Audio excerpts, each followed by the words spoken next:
नमस्कार दोस्तों, मैं राजेंद्र सर आपका स्वागत करता हूं अपने इस YouTube चैनल RSL मैथ पर। दोस्तों, यदि आप हमारे चैनल पर नए हैं तो आप हमारे चैनल को अभी लाइक और सब्सक्राइब करें ताकि हमारे द्वारा जितने भी वीडियो बनाए जाएं वो सबसे पहले आपको मिले। दोस्तों देखिए, हमें पढ़ना ही नहीं है, क्या कहते हैं, हमें खूब अच्छे से समझना। अगर आप क्या कहते हैं मैथ को खूब अच्छे से समझ कर इंजॉय करना चाहते हैं तो आप हमारे चैनल को अभी तुरंत सब्सक्राइब कर लीजिए और ऑल नोटिफिकेशन दबा दीजिए ताकि हमारे द्वारा जितने भी वीडियो यहाँ से अपलोड किए जाएँ वो सबसे पहले आपको मिले। दोस्तों देखिए, हमें सवाल नंबर 1 में दिया गया है कि निम्नांकित कथन को समीकरण द्वारा अभिव्यक्त कीजिए। यानी कि हमें ये जो दिया है इसे जब हल करेंगे तो हमें सिर्फ समीकरण करके छोड़ देना है। तो यहाँ पर देखिए कह रहा है कि एक पिता की आयु उसके पुत्र की आयु से 4 गुनी है। 7 वर्ष बाद पिता की आयु पुत्र की आयु की 2.5 गुनी हो जाएगी।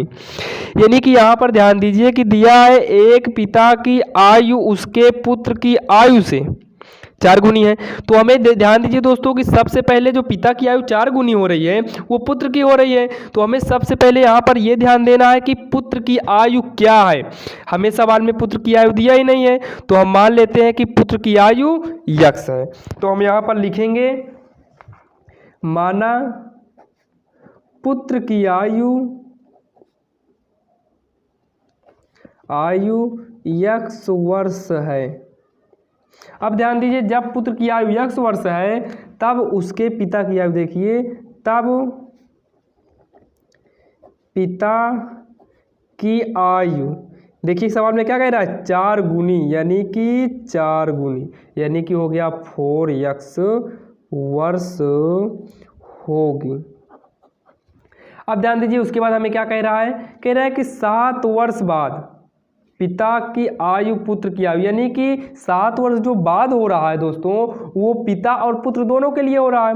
यानी कि आप जैसे मान लीजिए आज 5 साल के हो, आप वो 5 कह रहे 15 साल के हो, आप 7 साल बाद कितने हो जाओगे 22 साल के हो जाओगे। यानी कि 7 साल बढ़ा कि नहीं। कहा जाए कि आप और आपका दोस्त इस वक्त जो है 14 वर्ष के हैं, 14 वर्ष बाद जो है 7 साल बाद आप लोग कितने वर्ष के होंगे, तो आपका भी 14 में 7 जुड़ेगा और आपका दोस्त का भी। ऐसा तो है नहीं दोस्तों कि आप 7 साल बाद जो है बड़े हो जाएंगे, आपका दोस्त वैसे ही रहेगा, दोनों की क्या कहते हैं जो आयु होगी बढ़ेगी। तो यहाँ पर लिख देंगे 4 नहीं है 7 है, तो यहाँ कर दिए 7 वर्ष। देखिए कह रहा है 7 वर्ष बाद। अब यहाँ पर लिख दिए हैं, अब ध्यान दीजिए लिख देंगे पुत्र की आयु यक्ष वर्ष पहले थी, 7 वर्ष बाद, यानी कि x + 7 वर्ष होगी। अब ध्यान दीजिए उसके बाद पिता की आयु पहले कितना था 4x था, अब 7 वर्ष बाद के लिए 4x + 7 वर्ष होगी। अब ध्यान दीजिए प्रश्नानुसार क्या कह रहा है, हमें लिखेंगे प्रश्नानुसार।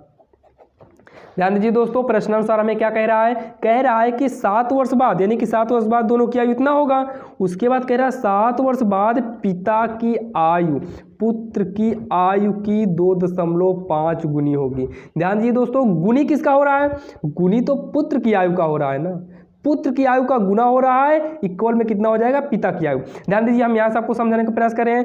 कह रहा है पिता की आयु जो हो रहा है ये हो जा रही है पुत्र की आयु का 2.5 गुनी, गुनी कहे तो गुणा, यानी कि पिता की आयु पुत्र की आयु का इतना गुना हो रहा है। इसको आप पीछे करना चाहें पीछे भी कर सकते हैं, हमें यही कहा था हमने कर दिया। अब देखिए दोस्तों हमारा समीकरण का रूप बन गया। अगर इसे आपको हल करना है कर लीजिए। जैसे देखिए 4x + 7, अब देखिए बराबर, ये कुछ नहीं है, एक ब्रैकेट बंद कर देते हैं। देखिए 25 पॉइंट के नीचे एक देखिए पॉइंट के नीचे 1 लिखेंगे, पॉइंट के इधर यानी कि राइट तरफ जितने भी अंक होंगे उतने 0 कर देंगे। 1 अंक था 1 0, यक्ष + 7 हो गया। ये कट रहा है 5 25 और 5 दूनी 10, तो ये हो गया 4x + 7 इक्वल में 5/2 यक्ष + 7। हमें देखिए दोस्तों सवाल में कह रहा है गुनी हो जाएगी। निम्न कथन को समीकरण द्वारा व्यक्त कीजिए। हमें हल नहीं करना है, सिर्फ समीकरण करके छोड़ देना है। तो हमने समीकरण ज्ञात कर लिए, हमारा समीकरण आ गया। यहाँ पर लिख देंगे अतः समीकरण बराबर जो है इतना, यही हमारा हो गया आंसर। अब देखते हैं कि सवाल नंबर 2 क्या है। दोस्तों हमारे चैनल पर आप नए हैं तो हमारे चैनल को लाइक और सब्सक्राइब कीजिए ताकि हमारे द्वारा डाले गए सभी वीडियो सबसे पहले आपको मिले। मैं राजेंद्र सर अपने यूट्यूब चैनल RSL मैथ पर स्वागत करता हूं। अब हम बढ़ते हैं नेक्स्ट सवाल पर। देखिए दोस्तों सवाल नंबर 2 में दिया है कि किसी भिन्न के अंश तथा हर प्रत्येक में 1 जोड़ दिया जाए तो भिन्न का मान 5/6 हो जाता है, परंतु यदि अंश और हर प्रत्येक में से 1 घटा दिया जाए तो भिन्न का मान 4/5 हो जाता है। युगपत समीकरण ज्ञात कीजिए। इसके पहले दोस्तों कहा था सिर्फ समीकरण ज्ञात कीजिए, इसमें कह रहा है युगपत समीकरण ज्ञात कीजिए। युगपत समीकरण में दोस्तों हमेशा 2 समीकरण होते हैं, हमें 2 समीकरण इसमें ज्ञात करना है। तो ध्यान दीजिए, कह रहा है किसी भिन्न के अंश तथा हर में। अब ध्यान दीजिए, हमको मालूम होना चाहिए ना कि अंश क्या है और हर क्या है। तो हम मान लेते हैं, माना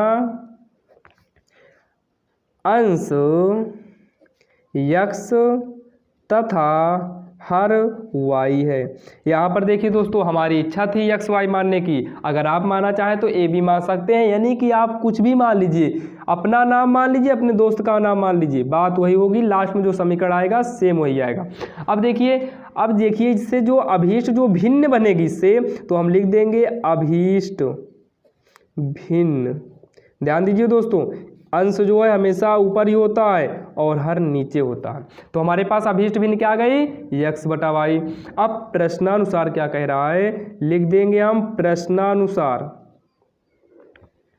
देखिए हमें प्रश्नानुसार क्या कह रहा है, प्रश्नानुसार कह रहा है कि अंश तथा हर प्रत्येक में 1 जोड़ दिया जाए तो भिन्न का मान इतना हो जाता है। देखिए सबसे पहले अंश में हम जोड़ दिए, बटे हर में भी 1 जोड़ दिए। अंश देखिए, अंश और हर हमारा भिन्न ही था, अंश में 1 जोड़ दिए भी और हर में 1 जोड़ दिए तो हमारी भिन्न बन गई 5/6। अब हम इसका भिन्न यानी कि समीकरण के रूप में ज्ञात कर लेंगे जब तिरछा गुणा करेंगे। ध्यान दीजिए, जब तिरछा गुणा करेंगे, 6 का गुणा पहले इसमें करेंगे, 6x प्लस 6 का नाम 6। ध्यान दीजिए दोस्तों, गुणा में जो है 6 का गुणा पारी पारी दोनों में कर देंगे। अब 5 से करेंगे इक्वल 5y, 5 से करेंगे प्लस का 5 आएगा, 6x है प्लस में है, इधर लाएंगे माइनस हो जाएगा। अब देखिए इसमें ये 5y हो गया, प्लस का 6 है, ये प्लस में है, जब पक्षांतर कर देंगे तो -5 हो जाएगा इक्वल 0। अब यहाँ पर देखिए 6x माइनस का 5y, ये घट जाएगा, आएगा +1 इक्वल 0। यानी कि हमारा हो गया 6x माइनस का 5y +1 इक्वल में 0। ये बन गया हमारा समीकरण नंबर 1। अब देखिए अगला, अब उसके बाद ध्यान दीजिए दोस्तों, फिर कह रहा है कि यदि अंश और हर प्रत्येक में से 1 घटा दिया जाए तो भिन्न का मान 4/5 हो जाता है। अब कह रहा है कि अंश और हर में घटा दिया जाए, अब हम घटाने चल रहे हैं।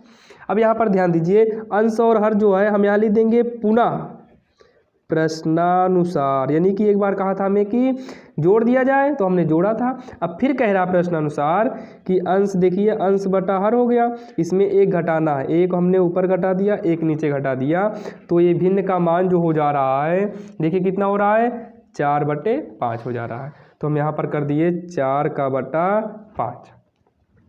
अब हम तिरिया गुणा कर लेंगे, 5 का नाम 5x माइनस 5 का नाम 5 बराबर 4 से करेंगे 4y माइनस का 4। अब यहाँ देखिए 5x इधर ला लेंगे माइनस का 4y, माइनस का 5 पहले से है, इधर आ जाएगा प्लस का 4 इक्वल 0 हो गया। 5x माइनस 4y माइनस का 1 बराबर 0। ये हो गया समीकरण नंबर 2। अब देखिए हमें कह रहा है अभीष्ट समीकरण ज्ञात कीजिए या युगपत समीकरण ज्ञात कीजिए। देखिए हमें यही तो कहा है कि युगपत समीकरण ज्ञात कीजिए, तो यहाँ लिख देंगे अतः अभीष्ट, देखिए लिखेंगे अतः अभीष्ट युगपत समीकरण अब ध्यान दीजिए दोनों समीकरण लिख देंगे, समीकरण है बराबर, यानी कि समीकरण कौन से हो जाएंगे, एक तो पहला समीकरण 6x माइनस 5y प्लस 1 हो गया बराबर का 0, और दूसरा जो बन जाएगा 5x माइनस 4y माइनस 1 बराबर 0, यानी कि हमारा युगपत समीकरण ये बन गया है, यही हो जाएगा हमारा आंसर। अब हम बढ़ते हैं अगले सवाल पर, सवाल नंबर 3। अब देखिए हमारे सामने है सवाल नंबर 3। देखिए कह रहा है कि दो संख्याओं का योग 64 है, यदि उनमें एक संख्या दूसरी संख्या की 3 गुनी है तो संख्याएं ज्ञात कीजिए। ध्यान दीजिए दोस्तों कितनी इजी सवाल है, देखिए। और यह देखिए दोस्तों, आप इसे ऐसे मत पढ़िए कि पढ़कर कॉपी को फेंक दीजिए, आप इस सवाल को ऐसे पढ़िए कि आपको कभी फिर से दिखने पर आप इसका आंसर डायरेक्टली ला सकते हो। जैसे कि हम आपके सामने ला दें आंसर डायरेक्टली, जैसे कि कह रहा है एक संख्या मान लीजिए x है, दूसरी संख्या 3 गुनी है, मान लेते हैं 3x हो गया, तो 3 1 4x बराबर का 64, x बराबर आ जाएगा 16 चौको 64, यानी कि x का मान 64 आ गया, यानी कि 16 और 16 48, एक 16 आएगा और दूसरा उत्तर 48 आएगा। देखिए कैसे आएगा, ध्यान दीजिए, हमें दिया है कि दो संख्याओं का योग 64 है। देखिए हमने दो संख्याओं का योग कितना कर दिया, 64 है। उनमें से एक संख्या दूसरी संख्या की 3 गुनी है, दूसरी संख्या की 3 गुनी है। तो ध्यान दीजिए दोस्तों, सबसे पहले हमें यह जानना होगा कि दूसरी संख्या क्या है। तो माना दूसरी संख्या x है, जब ये x हो गया तब जो है एक संख्या 3 गुना है, किसका 3 गुना है, दूसरी संख्या का, दूसरी संख्या x है, x का 3 गुना है। अब देखिए प्रश्नानुसार क्या कह रहा है, प्रश्नानुसार कह रहा है कि दोनों का योग, दो संख्याओं का योग, यानी कि एक संख्या ये दूसरी संख्या ये, इनका योग कितना आ रहा है 64, यानी कि x प्लस 3x बराबर आ गया 64, हो जाएगा 4x बराबर 64, x बराबर 64 का बटा 4, पक्षांतर करेंगे बटे में जाएगा, 4 इकन्नम 4 छंग, यानी कि x का वैल्यू जो आ गया वो 16 आ गया। अब देखिए अतः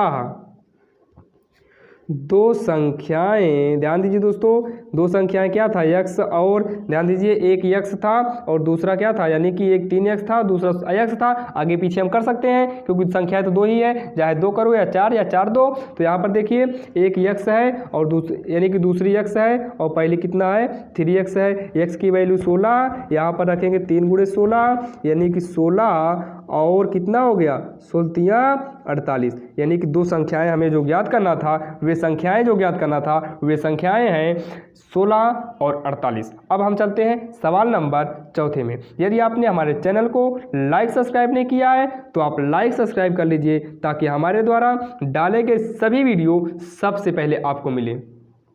अब देखिए दोस्तों, हमारे सामने दिया है कि सवाल नंबर 4, यदि हम अंश में एक जोड़ दें तथा हर में से एक घटा दें तो भिन्न 1 में बदल जाती है, यानी कि बराबर में 1 हो जाती है। यदि हर में एक जोड़ दें तो यह 1/2 हो जाती है।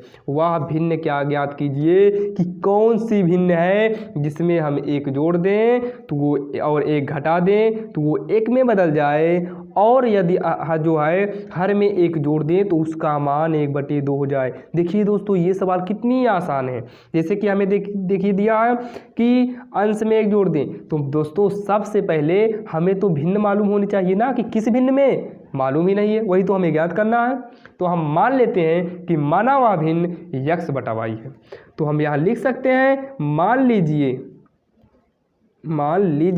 आप कुछ भी कर सकते हैं, मान लीजिए या तो फिर कुछ भी आप कर लीजिए, माना किसी भिन्न का अंश हुआ हर x/y है, तो हम लिख रहे हैं कि मान लीजिए कि भिन्न जो है वो x/y है। अब देखिए दो शर्त कह रहा है ना, एक अंश और हर में जोड़ घटा रहा है और दूसरा सिर्फ जोड़ रहा है, तो हमारे पास दो शर्तें हुई। तो हम यहाँ लिख सकते हैं कि पहली शर्त, यानी कि पहली शर्त के अनुसार, पहली शर्त के अनुसार क्या कह रहा है कि जो हमारे पास भिन्न है, भिन्न के अंश में एक जोड़ ले और हर में एक घटा दे तो इसका मान 1 में बदल जाता है। अब यहाँ इसका बटा 1 करके तीजे गुणा कर लीजिए, x + 1 y - 1। अब इसे इधर ला लेंगे तो हो जाएगा x, इधर आएगा माइनस का y, प्लस का 1 है, इधर आएगा प्लस का 1 बराबर 0। x - y प्लस का 2 बराबर में 0, या फिर लिख सकते हैं x - y इधर कर देंगे बराबर के इधर आएगा तो प्लस में है माइनस का 2, समीकरण नंबर 1। अब ध्यान दीजिए सेम यही कारण उसमें भी दे रहा है। हम यहाँ लिख सकते हैं कि दूसरी शर्त के अनुसार, अब देखिए जो दूसरी शर्त के अनुसार होगा वहाँ पर देखिए दूसरी शर्त के अनुसार कह रहा है, सिर्फ इसमें कह रहा है कि यदि हर में एक जोड़ दिया जाए, अंश में कुछ भी नहीं जोड़ना है, अंश जैसा का है वैसा ही उसको लिख लीजिए। अब यहाँ देखिए अंश जो है x है, x उतार लीजिए। अब कह रहा है कि हर में एक जोड़ दिया जाए तो 1/2 हो जाएगी, तो हम ध्यान दीजिए कि हर में एक जोड़ दिए, भिन्न हो गया 1/2, तिर्यक गुणा कर देंगे तो 2x, y + 1 करना, y + 1 इधर कर लेंगे 2x, इधर आएगा माइनस का y बराबर में 1, समीकरण नंबर 2। अब हम यहाँ पर ध्यान दीजिए दोस्तों, ये भिन्न तभी ज्ञात होगी जब x और y का मान मालूम होगा। तो हमारे पास 2 समीकरण हो गए हैं। अब हम इन 2 समीकरण के यानी कि इन 2 समीकरण की सहायता से x और y का मान निकालेंगे। ध्यान दीजिए दोस्तों, यदि हम समीकरण 1 में समीकरण 2 को घटा दें तब हमें x का मान मालूम होगा। जब घटाएंगे तो ये 1 का चिन्ह बदल के प्लस होगा तो कट जाएगा। तो हम यहाँ पर लिख सकते हैं समीकरण 1 व 2 से। तो ध्यान दीजिए x - y बराबर -2 हो गया। अब यहाँ पर देखिए 2x - y बराबर 1 हो गया। अब यहाँ देखिए 2 से किए हैं, या समीकरण 1 व 2 को या 1 में 2 को यहाँ लिख सकते हैं घटाने पर। आपको वो भी करना है, वो भी सही है। अब यहाँ घटाते समय चिन्ह बदल जाएगा, यहाँ प्लस है माइनस, यहाँ माइनस है प्लस, यहाँ प्लस है माइनस, तो ये दोनों कट गया। ये घटाएंगे जोड़ेंगे तो आएगा, देखिए दोस्तों माइनस की संख्या बड़ी है तो ये हो गया माइनस का x बराबर माइनस का 3, x बराबर माइनस माइनस कट जाएगा, x बराबर आ गया 3। अब x का मान हम जो है चाहे समीकरण 1 में रखें या समीकरण 2 में रखें, रख कर जो है हम मान निकाल लेंगे। तो x का मान समीकरण इसी में रख देते हैं 2 में रखने पर, तो यहाँ देखिए रखेंगे 2 × x का मान आया है 3 माइनस का y बराबर 1, 3 दूनी 6 माइनस y बराबर 1 हो गया। माइनस y 1 इधर आएगा माइनस का 6 घट के -5, ये माइनस माइनस कट जाएगा, y बराबर आ गया 5। अब यहाँ देखिए अब लिख देंगे अतः भिन्न, हम देखिए क्या माने थे भिन्न को x y, लेकिन x का मान हमें मालूम हो गया है 3, y का मान मालूम हो गया है, अतः वह भिन्न 3/5 है जिसके अंश में एक जोड़ने, देखिए क्या कहा था कि वो अब लिख सकते हैं कि वह भिन्न 3/5 है जिसके अंश में एक जोड़ दे, हर में एक घटा दे तो उसका मान 1 हो जाएगा। अब उसके बाद यदि हर में एक जोड़ ही दे तब भी उसका मान 1/2 हो जाएगा। अगर आपकी इच्छा है ऐसा जोड़ने घटाने की तो आप जोड़ घटा सकते हो। अब देखिए हम मिलते हैं आपको अगले वीडियो में। यदि आपको वीडियो हमारा कम समझ में आए या फिर आपको कहीं फिर कन्फ्यूजन हो, आप हमारे वीडियो को फिर से वापस करके पुनः देखिए और आप समझने का प्रयास कीजिए। आपको इसमें बहुत अच्छा समझाने का प्रयास किया गया है। अब हम बढ़ते हैं सवाल नंबर 5वीं में। ये है क्लास 10th मैथ का तीसरा चैप्टर। अब देखिए सवाल नंबर 5, ध्यान दीजिए दोस्तों कि ये सवाल जो है सेम 4 के मॉडल से है। यदि आप देखिए, यदि आपने चौथा हमारा प्रश्न पढ़ा है तो आप इसको थोड़ा देर वीडियो को स्टॉप पे रखिए और आप जल्दी से कर लीजिए, फिर हमारे वीडियो को देखिए कि आपने सही किया है या नहीं। अब यहाँ पर देखिए हम बताने चल रहे हैं कि यदि किसी भिन्न के अंश में 6 जोड़ दिया जाए तो भिन्न इतना हो जाता है। सबसे पहले हमें भिन्न मालूम होनी चाहिए, तो हम मान लेते हैं कि माना भिन्न x/y है। अब देखिए भिन्न इतना मान लिए हैं तो 2 शर्त यहाँ पर भी दे रहा है, जैसे पहले में 2 शर्त दिया था। यहाँ पर एक शर्त अंश में 6 जोड़ा जा रहा है और दूसरा शर्त हर में 7 जोड़ा जा रहा है। तो यहाँ पर देखिए हम लिख देंगे प्रथमा शर्तानुसार, यानी कि प्रथम शर्त के अनुसार हो गया। तो देखिए यहाँ पर कह रहा है कि अंश में 6 जोड़ दिया जाए तो इसका मान हो जा रहा है 1/2। यहाँ गुणा कर देंगे 2x प्लस 2 छंग 12 बराबर यहाँ कर देंगे y, तो 2x, y को इधर लाएंगे माइनस वाई, 12 को इधर लाएंगे तो प्लस में है -12, समीकरण नंबर 1। अब उसके बाद दूसरी शर्त यानी कि शर्तानुसार यानी कि शर्त के अनुसार देखिए, दूसरे शर्त के अनुसार क्या कह रहा है कि हमें हर में 7 जोड़ना है। अब यहाँ देखिए हर में 7 जोड़ने को कह रहा है, तो यहाँ पर x जो है अंश में पड़ा रहेगा, हर में हमने 7 जोड़ लिया तो इसका भिन्न क्या हो जा रहा है, 1/3 हो जा रहा है। तो यहाँ पर ये जो है बराबर 1/3 के हो गया, गुणा करेंगे 3x यानी 3 गुणा 3x बराबर 1 से करेंगे y + 7 आएगा, तो 3x इक्वल के इधर लाएंगे -y बराबर 7 पहले से ही है।